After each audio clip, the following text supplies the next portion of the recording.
Hello everybody and welcome to the Imps View podcast show with me, Cornell B, /DJ Cornell B in the house, back again.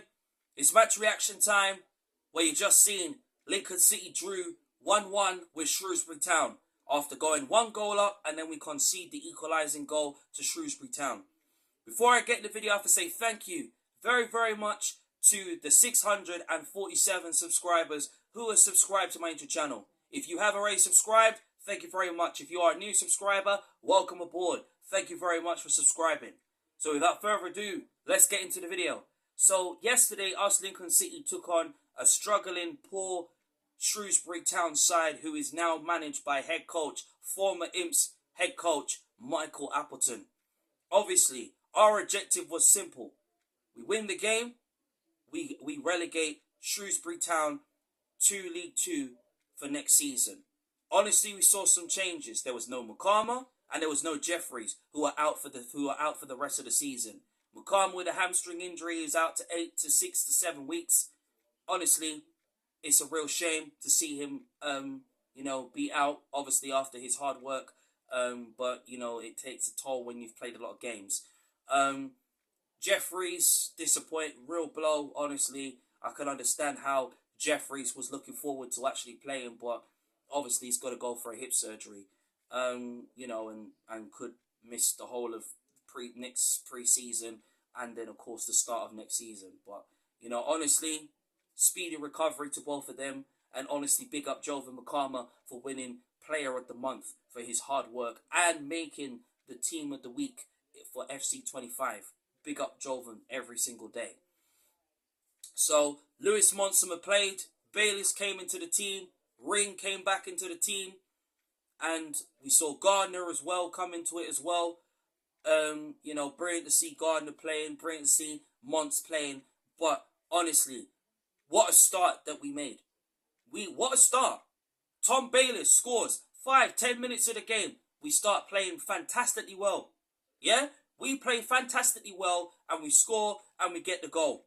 Yeah? Tom Bayliss, /Bossman Bayliss, you know the rest, scores the first goal. The same Tom Bayliss that I said that he would score first. And I said to Lincoln City, yo, Tom Bayliss will score first in the first half. And what happened? He does.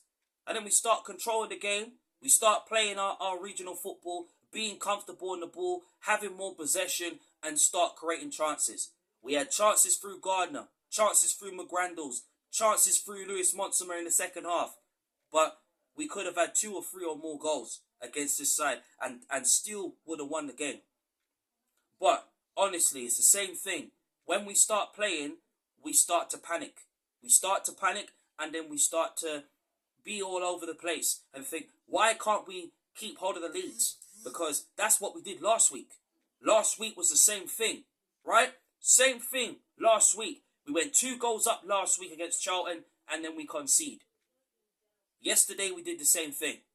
And then, honestly, I don't even think that Shrewsbury goal should have stood, really, to be fair, because Marquis clearly clutters into George Wickens, which the referee should have stopped and should have disallowed the goal, and it should have still been 1-0 to us. But they score the equaliser, and then bang, it's 1-1. Shrewsbury are back in it, and they start having more control. And half time, I always think, I even thought, listen, why don't give up on not getting the winner? But, we draw, we get a point, but it's the same thing. 2 points dropped, and then sums up our season, why we are where we are in the table. And why Michael Skubala has to really look at this team, especially the back line, and really invest in bringing in 2 new centre-backs to this team. Because we are a good quality side when we're on our day. And when we start playing the football that we do, then the very best of us Lincoln City always comes. And it's like to say, well, the players just didn't look up for it in the second half. The players just did not. Despite creating all those chances, everything, making them changes, it just wasn't working. And we paid the price for that. We dropped 2 points. The only positives was Bayliss, Doriqua, Gardner, and then, of course, Zane Okro and Rico Hackett. They were the only positives because they wanted the game. And then, of course, Ethan Aron. Good to see him return. Good to see him come back. But when you look at that performance from yesterday, it was a poor performance. Like the players just came back from Skedness Beach and they couldn't be bothered to actually show the Imps fans, excluding myself, that they wanted it. And it's just crazy. Absolute crazy. But you get the gist. We drew. You know, there's nothing we can do about it. But obviously respond on Good Friday against Reading. And that's going to be a tough game. And when it's always the smaller teams, we always mess up. When it's the big teams, we always show up. And I know we're going to show up against Reading come Good Friday.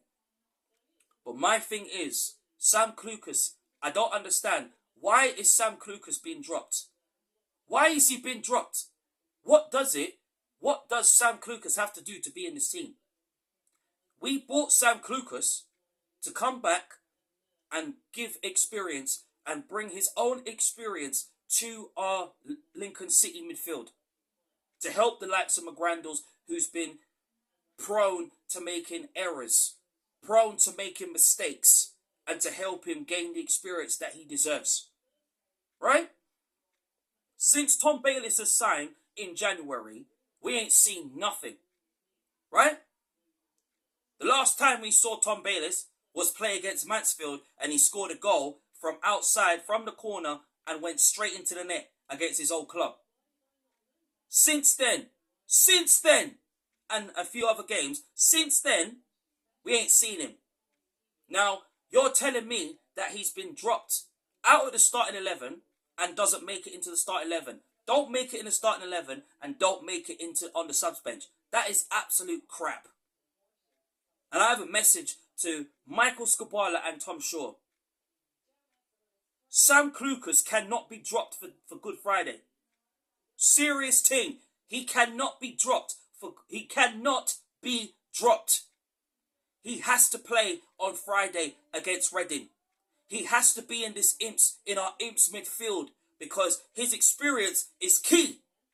Because the only way Conor McGrandles is going to learn, the only way Bayliss is going to learn, the only way that Hamilton is going to learn is from learning from Sam Clucas, who can bring his experience and help the team be even better.